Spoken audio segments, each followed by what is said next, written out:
बुराई का अंत बुरा। चंपक वन में चीनू नाम का एक कुख्यात बंदर रहता था। वह बहुत ही शरारती था। चीनू बंदर सभी छोटे कमजोर जानवरों और पक्षियों को परेशान किया करता था।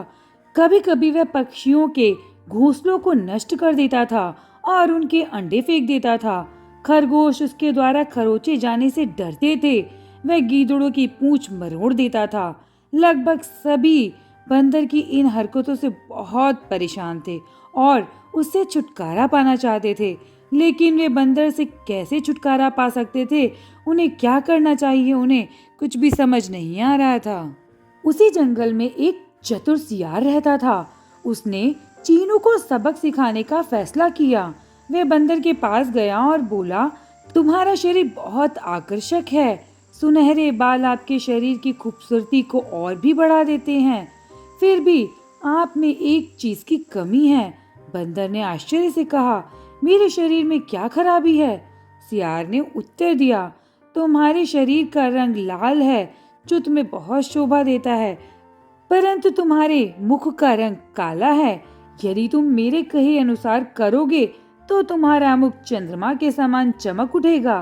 बंदर बहुत खुश हुआ और अपने चेहरे की सुंदरता बनाने की विधि जानने के लिए बेचैन हो गया और उत्साह से पूछा, मुझे जल्दी से मेरे चेहरे को चमकाने की विधि बताओ।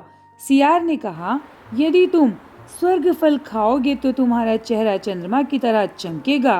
बंदर ने फिर पूछा, मुझे स्वर्ग फल कैसे मिलेगा? सियार ने उत्तर दिया, यह हाथी के माथे में है।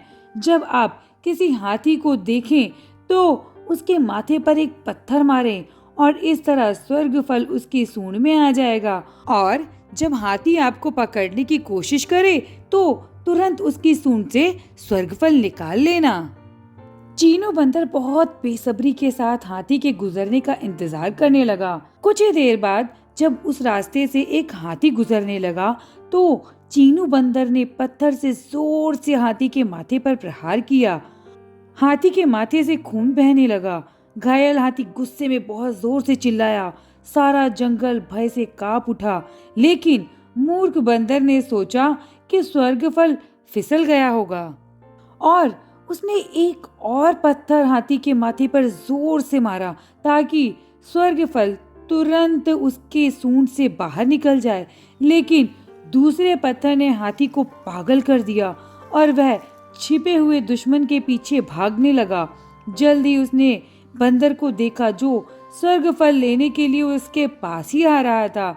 चीनू ने अपने जान की कीमत पर भी स्वर्ग फल लेने के लिए हाथी के पास जाने की ठान ली थी और वह हाथी के पास जाने लगा।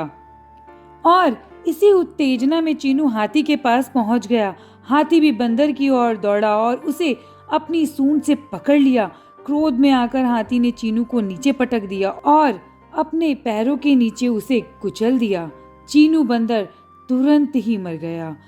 पूरे जंगल में खुशी की लहर दौड़ गई और सभी जानवरों ने उस दुष्ट बंदर से छुटकारा पाने के लिए हाथी को धन्यवाद दिया और उस चतुर सियार की भी प्रशंसा की। दोस्तों, इसीलिए कहा गया है, बुराई का अंत बुरा ही होता है। नमस्ते, बाय बाय।